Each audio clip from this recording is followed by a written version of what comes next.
AQShning Eronga hujum sanasi ma'lum bo'ldi.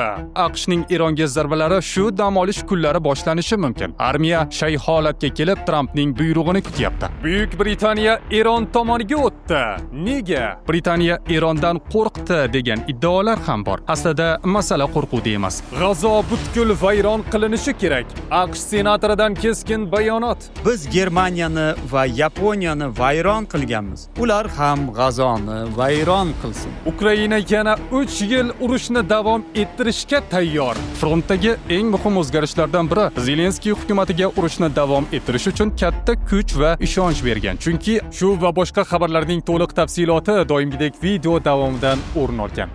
Iltimosimiz, mehnatimizni qadrlagan holatda videoga albatta like bosib qo'ying.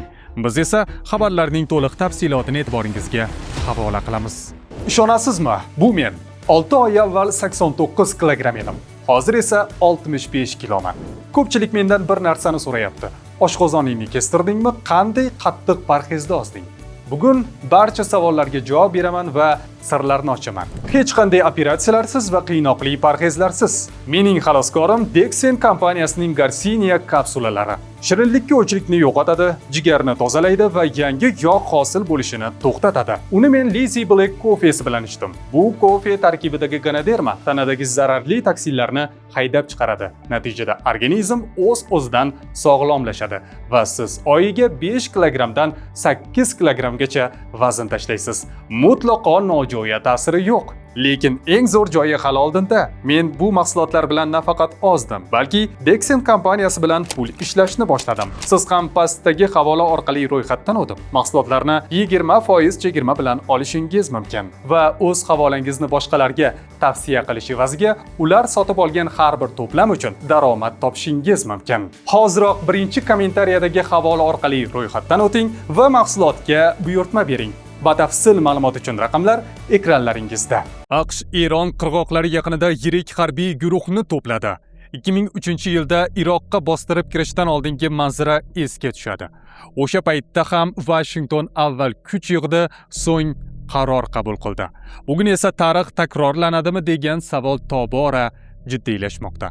Iordaniyadagi muvaffaq Salti avia bazasi deyarli to'liq AQSh harbiy samolyotlari bilan to'ldirilgani bu oddiy mashg'ulot emasligini ko'rsatmoqda. Bunday miqyosdagi to'plangan kuchlar Eron hududiga qarshi bir necha hafta davom etadigan havo operatsiyasini olib borish imkonini beradi. Savol bitta: buyruq qachon beriladi?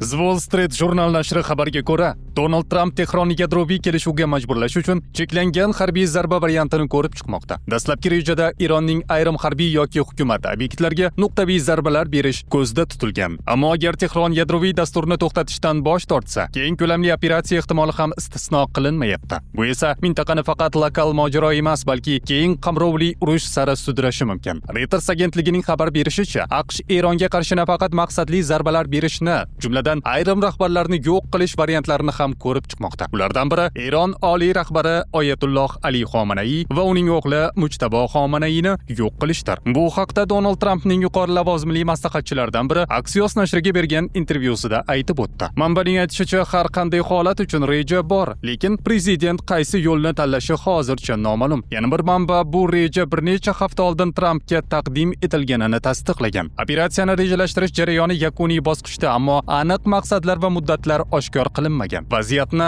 yanada murakkablashtirayotgan omil Xitoyning ehtimoliy ishtiroki. Xabarlarga ko'ra, Pekin Tehronga real vaqt rejimida sun'iy yo'ldosh ma'lumotlarni uzatmoqda va Isroil samolyotlarining harakatlari haqida ham ogohlantirmoqda. Agar bu tasdiqlansa, demak ehtimoliy zarba faqat ikki davlat o'rtasidagi to'qnashuv emas, balki yirik geosiyosiy bloklar qarama-qarshiligiga aylanishi mumkin. Eron tomoni esa rasmiy bayonotlarda keskin, ammo eshiklarni butunlay yopmayapti. Abbos Aroqchi shunday dedi: Biz amerikaliklarni dushman deb hisoblamaymiz. Biz AQSh hukumatining Eronga nisbatan siyosatini dushmanona deb bilamiz. Agar bu dushmanlik to'xtasa, balki munosabatlar ham boshqacha shaklda bo'lishi mumkin. Bu gaplar diplomatik signal. Tehron zarbaga zarba bilan javob berishga tayyor, ammo muzokara eshigini ham yopmayapti. Bu fonda Isroil pozitsiyasi ham keskinlashmoqda. Benyamin Netanyahu o'z murojaatida qat'iy ohangda shunday dedi: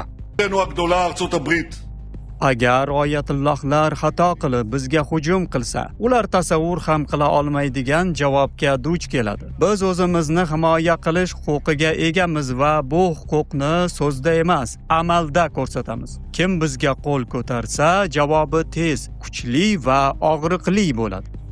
Isroil urushga tayyorgarlikni boshladi. Jinoyat xabarlariga ko'ra, mamlakat armiyasi yuqori jangovar shaylik holatiga keltirildi. Bu chora AQShning Eronga ehtimoliy zarbasi bilan bog'liq bo'lib, unda Isroil kuchlari ham ishtirok etishi kutilmoqda. Politico nashriga ko'ra, AQShning Eronga zarbalari shu dam olish kunlari boshlanishi mumkin. Armiya shay holatga kelib, Trampning buyrug'ini kutyapti. Yevropa esa hujumlar 22 fevral tongda boshlanishini taxmin qilmoqda. Amerika tahlil markazlari allaqachon Eron hududida ehtimoliy nishonlar ro'yxatini muhokama qilmoqda. Flyradar 24 ma'lumotlarga ko'ra, AQSh harbiy havo kuchlarining bir yo'li 3 ta C-5M Super Galaxy og'ir strategik harbiy transport samolyoti ayni damda Yevropa osmonida Yaqin Sharq tomon harakatlanmoqda. 4-samolyot esa Atlantika okeanini kesib o'tishga tayyorlanmoqda. Ma'lum qilinishicha, Tramp o'z davrining eng katta va eng qimmat harbiy tayyorgarliklaridan birini amalga oshirmoqda. U Eronni nishonlarga olish uchun yuzlab aviatsiya kemalari, jangovar samolyotlar va razvedka samolyotlarini yuborgan. Bu mintaqadagi eng katta Amerika harbiy kuchlari to'planishi bo'lib, Iroq urushidan beri bunday miqyosdagi kuch ishlatilmagan. AQSh rasmiylari mart oyigacha barcha harbiy kuchlar mintaqada bo'lishini ma'lum qilgan. Eron esa yozma taklif kiritishni va'da qilgan. Harbiy obyektlar, strategik infratuzilma, qo'mondonlik markazlari, bularning har biri zarba berilsa, Eronning javobi qanday bo'lish masalasi hozircha ochiq qolmoqda.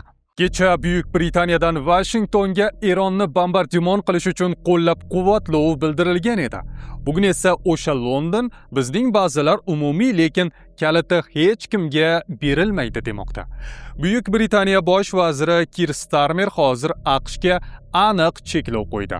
Britaniya ba'zilari Eronga qarshi ehtimoliy zarbalar uchun ishlatilmaydi. Xo'sh, inglizlarning pozitsiyasi nega birdan o'zgardi yoki shunday qudratli davlat Erondan qo'rqdimi? Ramazon oyida nega vulkan mahsulotini iste'mol qilish kerak? Chunki organizm tozalanish mobaynida vulkan mahsuloti ta'sirlari boshqa oyga nisbatan kuchliroq va tezroq bo'ladi. Prostatadagi yallig'lanish, achishish, og'riq, peshobga tez-tez qatnash va jinsiy zaiflikni samarali davolaydi. Bizning nomimizdan qo'ng'iroq qiling va 30% chegirmalarga ega bo'ling. Mahsulot yetkazib berish O'zbekiston bo'ylab mutlaqo bepul. Gap Hind okeanidagi Dio Garcia, Angliyadagi Raf Fairford va Kiprdagi Raf Akratiri avia bazalari haqida ketmoqda. Ammo bir muddat oldin vaziyat boshqacha ko'ringan edi. London Washington bilan harbiy hamkorlikni kuchaytirishga tayyorligi haqida signal bergan. Yaqin Sharqdagi keskinlik fonida AQSh bilan yaqin koordinatsiya olib borayotgani aytilgan edi. Diplomatik doiralarda agar vaziyat keskinlashsa, Buyuk Britaniya AQShni logistika va infratuzilma jihatidan qo'llashi mumkinligi muhokama qilingan. Endi esa pozitsiya birdan o'zgardi. Nega? Birinchi sabab zarbaning xarakteri. Agar gap to'g'ridan to'g'ri hujumga javob haqida ketsa, London boshqa pozitsiyada bo'lishi mumkin edi. Ammo oldindan zarba varianti paydo bo'lgach, Britaniya ehtiyotkorlikni tanladi. Chunki bunday operatsiya xalqaro huquq nuqtai nazaridan bahsli bo'lishi mumkin. Ikkinchi sabab xavfsizlik riski. Agar Britaniya hududidan Eronga zarba berilsa, Tehron buni bevosita ishtirok deb ko'rishi mumkin. Bu esa javob choralarini keltirib chiqarishi ehtimoldan xoli emas. Shuning uchun London riskni oshirmaslikni ma'qul ko'rdi. Britaniya Erondan qo'rqdi degan iddaolar ham bor. Aslida masala qo'rquvda emas. Hisob-kitobda Diego Garcia yoki Fairford orqali zarba berish Britaniyani urush tomoniga aylantiradi. Hukumat esa bunday ssenariyga avtomatik qo'shilishni istamayapti. Xulosa shuki, London avval AQShni qo'llashi mumkin degan kayfiyat bo'lgan, ammo aniq harbiy ssenariy paydo bo'lgach, pozitsiya keskin o'zgardi. Bu keskin burilish ehtiyotkorlik va siyosiy tavakkalni kamaytirish qarori.